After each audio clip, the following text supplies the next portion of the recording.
세계 역사상 이런 나라가 있었던가요? 몽골의 침략에도 끄떡없었고 임진왜란의 위기도 이겨냈으며 일제강점기의 암흑도 극복했습니다. 6.25 전쟁으로 폐허가 된 땅에서 다시 일어나 세계 10위권의 경제대국이 되었고 외환위기라는 국가적 위기 앞에서도 오히려 더 강해졌습니다. 한국이라는 나라는 제게 늘 수수께끼였습니다. 25년간 동아시아 역사를 연구해온 역사학자로서 도저히 이해할 수 없는 존재였습니다. 역사의 일반적인 법칙으로는 설명되지 않는 특별한 무언가가 있었습니다. 위기가 닥칠 때마다 한국인들은 더욱 단단해졌습니다. 그들에게 시련은 좌절의 순간이 아닌 도약의 기회였습니다. 가난했기에 더 열심히 공부했고 자원이 없었기에 더 혁신적인 기술을 만들어냈으며 작은 나라였기에 더 넓은 세계로 눈을 돌렸습니다. 이것은 단순한 우연이 아니었습니다. 한국인들에게는 분명 특별한 DNA가 있었습니다. 위기를 기회로 바꾸는 지혜, 불가능을 가능으로 만드는 저력, 그리고 서로를 믿고 하나로 뭉치는 힘. 이런 특별함이 오늘날의 한국을 만들어냈습니다. 이 이야기는 한 서양 역사학자의 눈으로 발견한 한국인들의 특별한 DNA에 관한 이야기입니다. 그리고 그 DNA가 어떻게 오늘날 세계가 주목하는 새로운 문명 모델을 만들어냈는지에 대한 기록입니다. 지금부터 들려드릴 이야기는 단순한 성공 신화가 아닙니다. 이는 인류 역사의 새로운 가능성을 제시하는 특별한 민족의 이야기이자 미래 문명의 새로운 표준을 만들어가는 여정에 관한 기록입니다. 시작하기에 앞서 1초면 누를 수 있는 구독과 좋아요는 영상 제작에 큰 힘이 됩니다. 안녕하세요. 저는 옥스퍼드 대학교 동아시아학과의 리처드 박스턴 교수입니다. 지난 25년간 중국과 일본의 역사를 연구해왔습니다. 특히 중국 명나라에서 청나라로 이어지는 왕조, 교체기와 일본의 에도 시대를 거쳐 메이지 유신으로 이어지는 근대화 과정을 집중적으로 연구해왔죠. 중국은 제게 매혹적인 연구 대상이었습니다. 5천년 문명의 연속성은 서구 역사에서는 찾아볼 수 없는 것이었으니까요. 특히 명청 교체기에 주목했던 것은 한족 왕조가 만주족 왕조로 바뀌는 과정에서도 중화 문명의 본질은 오히려 더욱 강화되었다는 점 때문이었습니다. 청나라는 이민족 왕조였음에도 중화 문명을 완벽하게 흡수하여 더 큰 제국을 건설했죠. 일본의 경우는 더욱 흥미로웠습니다. 도쿠가와 막부 시대의 쇄국 정책에도 불구하고 그들은 나가사키를 통해 서양의 지식을 꾸준히 흡수했습니다. 그리고 메이지 유신을 통해 아시아에서 가장 먼저 근대화에 성공했죠. 제 연구실 벽면의 우키요의 판화들은 이러한 일본의 독특한 변신 과정을 보여주는 귀중한 자료들이었습니다. 반면 한국에 대해서는 별다른 관심이 없었습니다. 제게 한국은 그저 중국과 일본 사이에 있는 작은 나라, 조선시대에 중국의 문화적 영향을 받았던 나라 정도로만 여겨졌습니다. 명나라의 책봉을 받고 조공을 바치던 조선은 중화 문명의 변방 국가 정도로 보였고 메이지 유신 이후에는 결국 일본의 식민지가 되었으니까요. 연구실 벽면에는 청나라 시대의 고지도와 에도 시대의 우키요의 판화들이 가득했습니다. 고지도에는 중국을 중심으로 한동아시아가 그려져 있었는데 한반도는 그저 작은 반도로 표시되어 있을 뿐이었죠. 우키요의 판화에는 나가사키로 들어오는 네덜란드 상선과 그들로부터 서양 문물을 배우는 일본인들의 모습이 섬세하게 담겨 있었습니다. 제 책장에는 중국 명청시대와 일본 도쿠가와 막부 시대의 연구 서적들이 빼곡히 꽂혀 있었죠.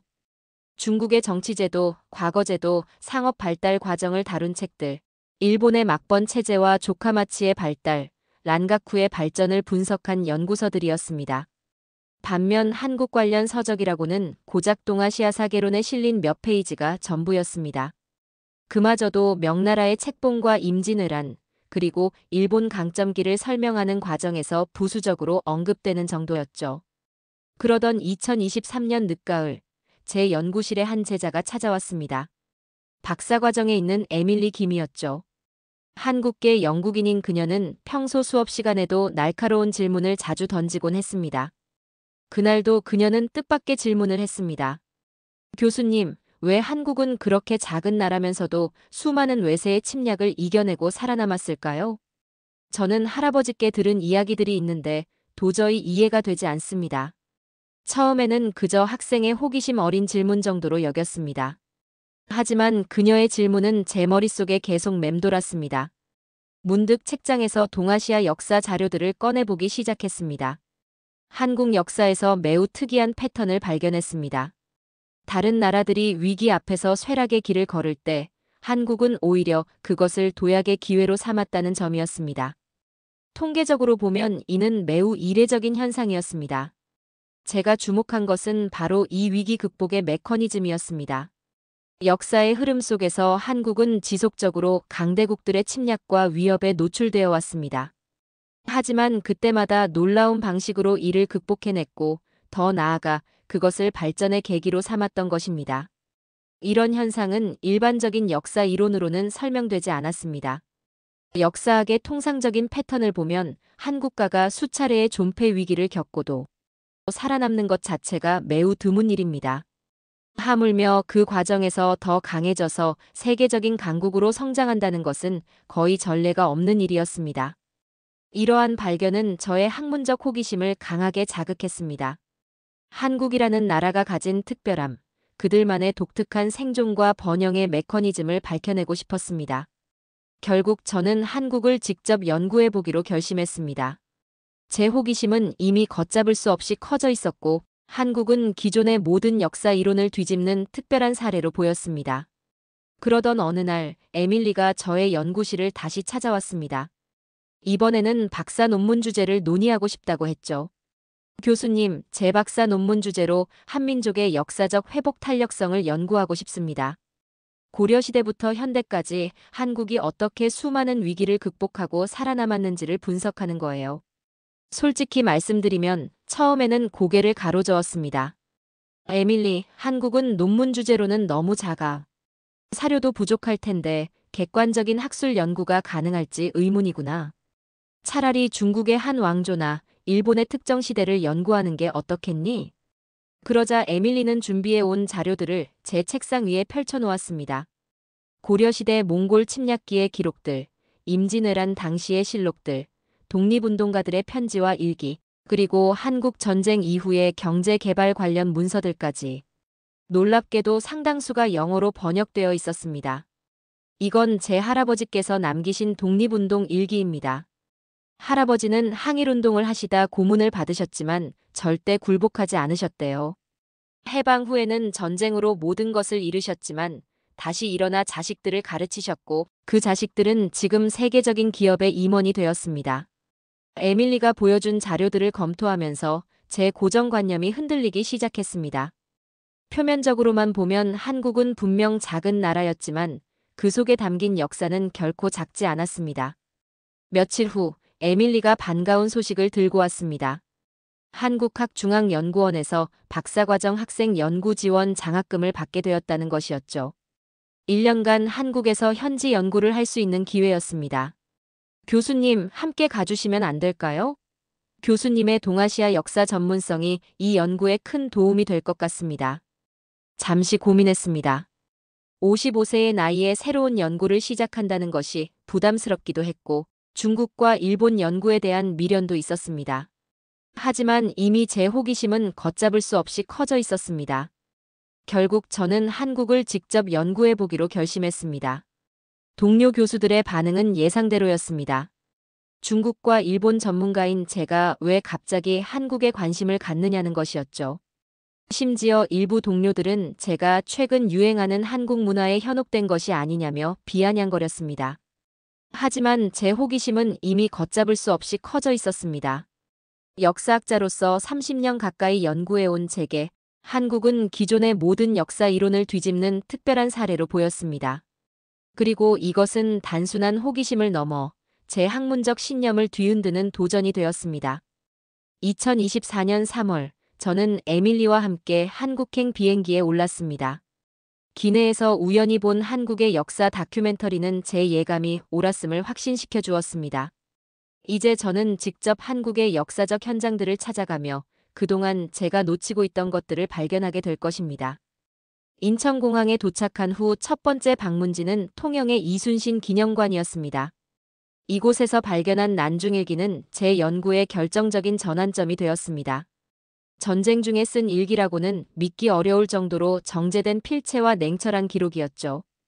서양의 전쟁 영웅들이 남긴 기록과는 완전히 다른 관점이 거기 있었습니다. 이순신 장군이 전쟁의 본질을 어떻게 바라보았는지 주목해 보시죠. 김민석 교수가 일기의 한 구절을 가리켰습니다. 전쟁에서 이기는 것도 중요하지만 백성들의 고통을 걱정하는 부분이 더 많다는 점이 인상적이지 않습니까? 역사학자로서 제가 주목한 것은 이순신의 전략적 사고방식이었습니다. 당시 조선의 육군이 참패하던 상황에서 그는 제한된 해양 지형을 이용해 일본의 보급로를 차단하는 전략을 택했습니다. 이는 전쟁사적 관점에서 볼 때 매우 혁신적인 접근이었죠. 특히 명량해전의 기록은 충격적이었습니다. 12척의 배로 133척과 맞서 싸운다는 것은 일반적인 전술 교범으로는 설명되지 않는 전투였습니다.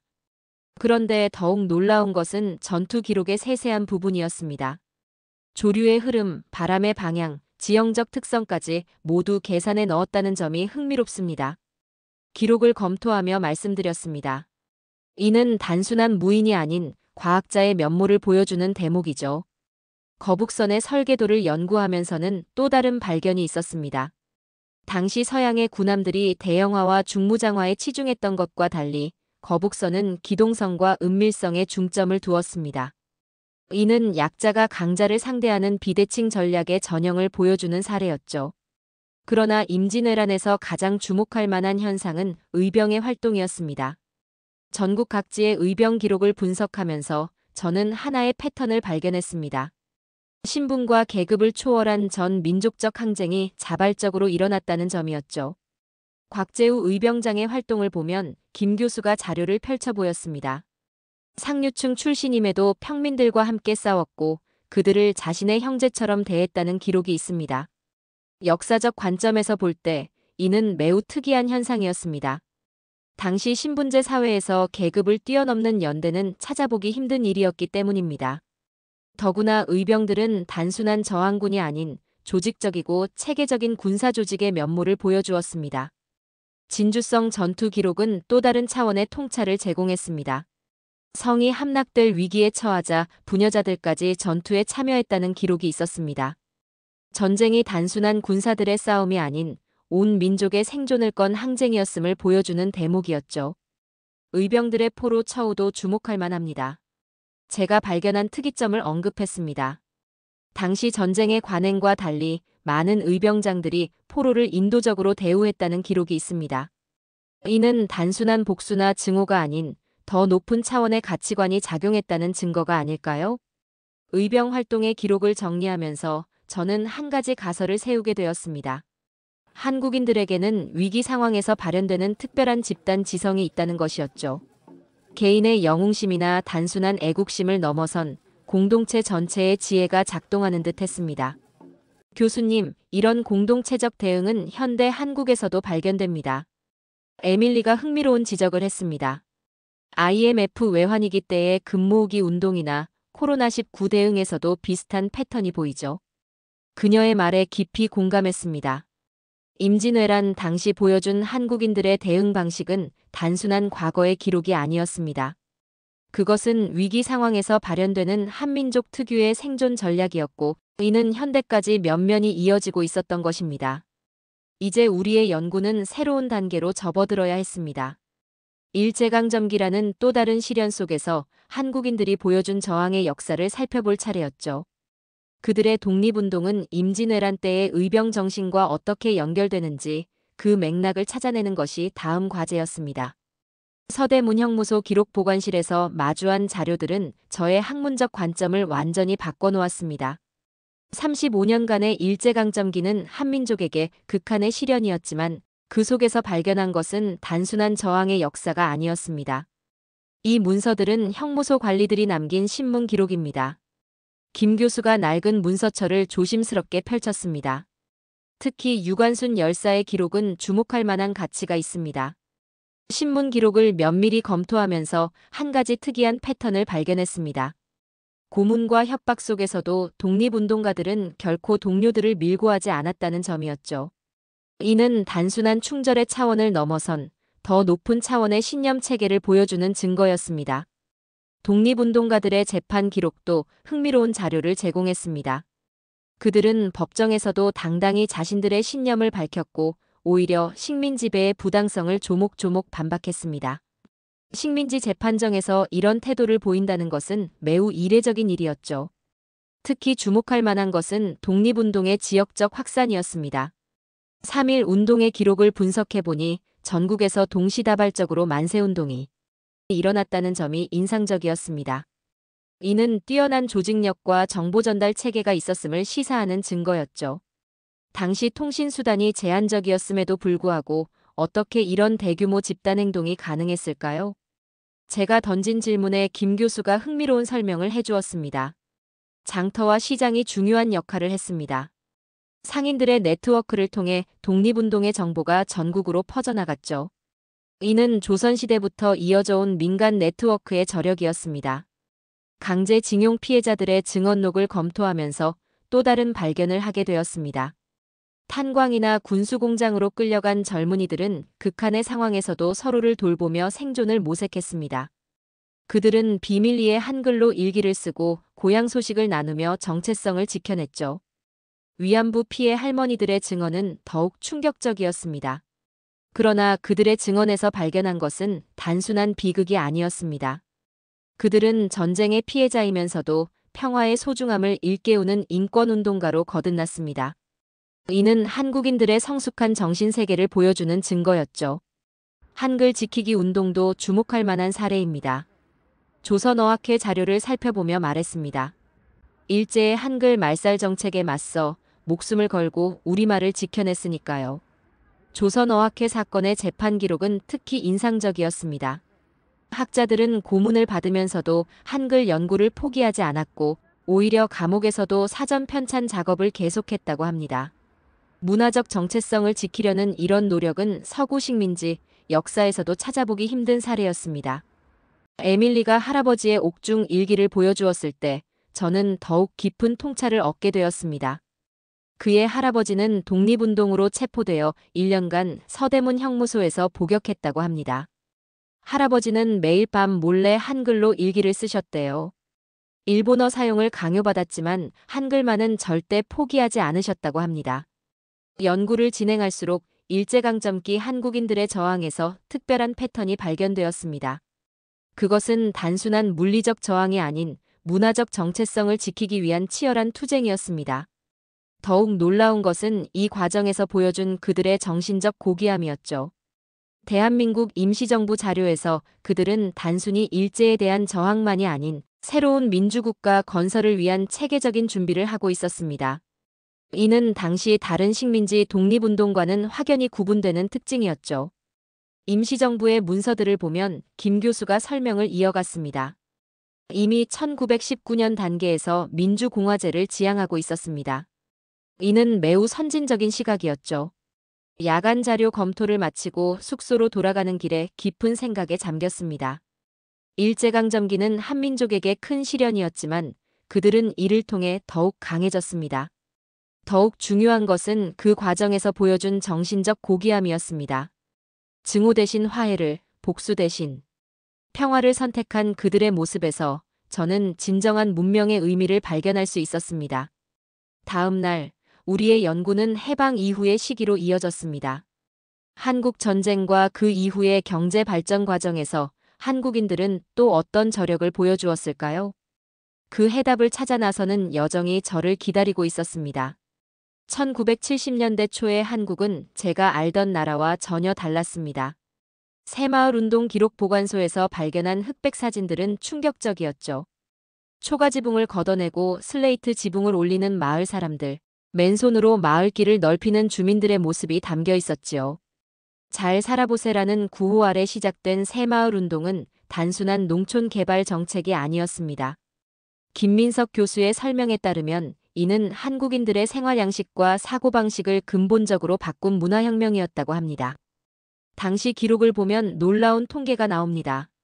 1970년부터 1979년까지 단 9년 만에 전국 3만 5천여 개 마을의 모습이 완전히 바뀌었다고 합니다. 새마을운동의 핵심은 주민들의 자발적 참여였습니다. 김 교수가 당시 마을 일지를 보여주었습니다. 정부 지원금은 극히 일부였고 대부분은 주민들이 스스로 노력하여 일궈낸 성과였죠. 같은 시기 경부고속도로 건설 현장의 기록도 인상적이었습니다. 당시 한국의 기술력으로는 불가능하다고 여겨졌던 공사였지만 수많은 기술자와 근로자들이 불철주야 노력한 끝에 2년 5개월 만에 완공했다고 합니다. 울산 현대중공업 부지 조성 과정의 기록은 더욱 놀라웠습니다. 바다를 메워 조선소를 만들겠다는 계획을 세웠을 때 많은 외국 전문가들이 불가능하다고 했다고 합니다. 하지만 한국인들은 그 불가능을 현실로 만들어냈습니다. 당시 한국인들에게 불가능이란 없었습니다.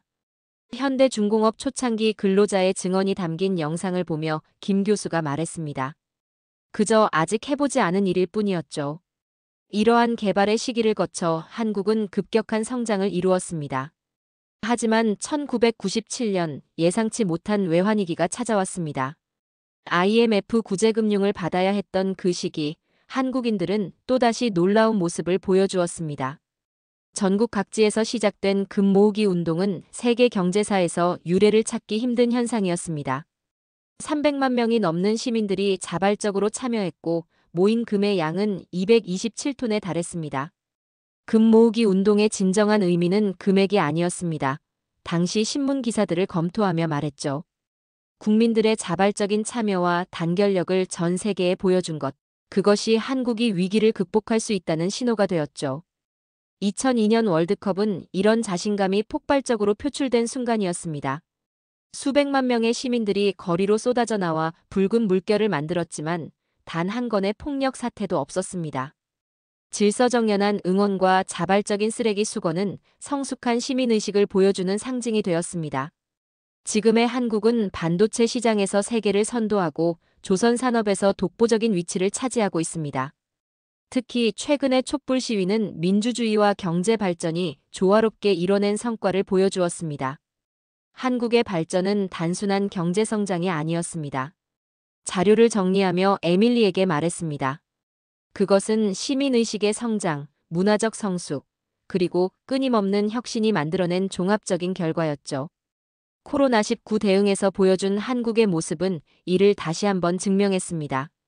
시민들의 자발적인 방역 참여, K-방역이라 불린 혁신적인 대응 체계, 그리고 이를 통한 성공적인 위기 극복까지.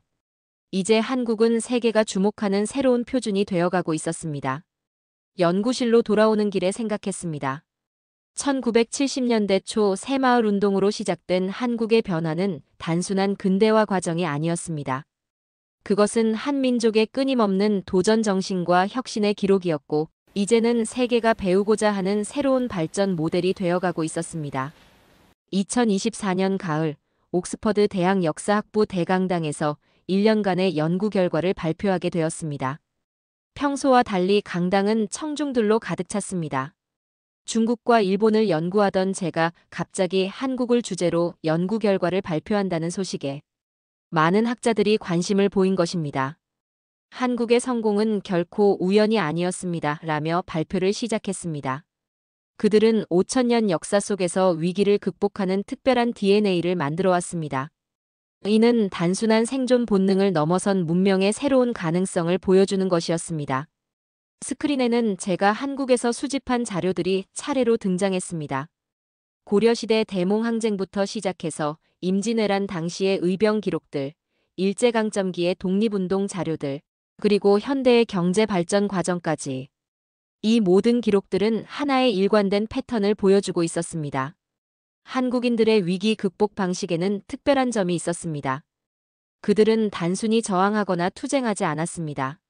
지혜롭게 대처하면서도 인간성을 잃지 않았고 더 나은 미래를 위해 함께 노력했습니다. 이것이 바로 한국만의 특별함이었습니다. 러시아의 사비츠키 교수가 첫 질문을 던졌습니다. 한국의 성공이 미국의 도움 덕분이 아니었습니까? 한국 전쟁 이후 미국의 원조가 없었다면 물론 외부의 도움도 있었습니다. 제가 답변을 이어갔습니다. 하지만 같은 도움을 받은 다른 나라들은 왜 한국처럼 성공하지 못했을까요? 한국은 도움을 받되 그것을 발전의 계기로 삼았습니다. 1970년대 새마을 운동에서 보여준 자발적 참여 정신, IMF 외환위기 때의 금모으기 운동, 최근의 코로나19 대응까지. 이 모든 것은 한국인들만의 특별한 저력을 보여주는 증거입니다. 일본의 다나카 교수도 질문을 이어갔습니다. 현재 한국이 이룬 성과는 인정하지만 과거의 역사적 시련을 너무 미화하는 것 아닙니까? 역사를 미화하는 것이 아닙니다. 제가 강조했습니다. 오히려 그 고통과 시련을 직시하고 그것을 극복한 과정에 주목해야 합니다. 한국은 과거의 상처를 발전의 동력으로 삼았습니다. 식민 지배의 아픔을 겪었지만 오히려 그것을 민주주의와 인권의식을 발전시키는 계기로 삼았죠. 발표 이후 세계 각국의 언론에서 제 연구에 관심을 보이기 시작했습니다. 특히 한국의 위기 극복 메커니즘에 대한 분석은 많은 학자들의 주목을 받았습니다. 금융위기나 자연재해와 같은 국가적 위기 상황에서 한국인들이 보여준 대처 방식은 하나의 새로운 모델이 되어가고 있었습니다. 세계역사학회 연례 컨퍼런스에서는 한국형 발전 모델이 주요 세션으로 다뤄졌습니다. 특히 한국이 보여준 창조적 극복 과정은 많은 개발도상국들의 관심을 끌었습니다. 전통과 현대의 조화, 경제 발전과 민주주의의 균형, 그리고 위기 속에서 더 빛나는 시민의식까지 이 모든 것이 새로운 연구 주제가 되었습니다. 제 연구는 이제 새로운 방향으로 확장되고 있었습니다. 에밀리와 함께 동남아시아 여러 국가들을 방문하여 한국의 발전 경험을 공유하는 프로젝트를 시작했고, 아프리카의 여러 대학에서도 강연 요청이 이어졌습니다. 연구실 창밖을 바라보며 생각했습니다. 역사는 이제 새로운 국면을 맞이했습니다. 한국이 제시한 새로운 문명 모델은 인류가 나아가야 할 방향을 보여주고 있었습니다. 그것은 단순한 물질적 풍요나 기술적 진보를 넘어 정신적 가치와 인간다움이 조화를 이루는 미래였습니다. 오늘의 이야기, 여러분은 어떻게 들으셨나요? 여러분이 생각하는 우리나라 사람들의 저력은 무엇일까요? 여러분의 생각을 댓글로 남겨주세요. 다음에도 더욱 흥미로운 이야기로 찾아뵙겠습니다. 감사합니다.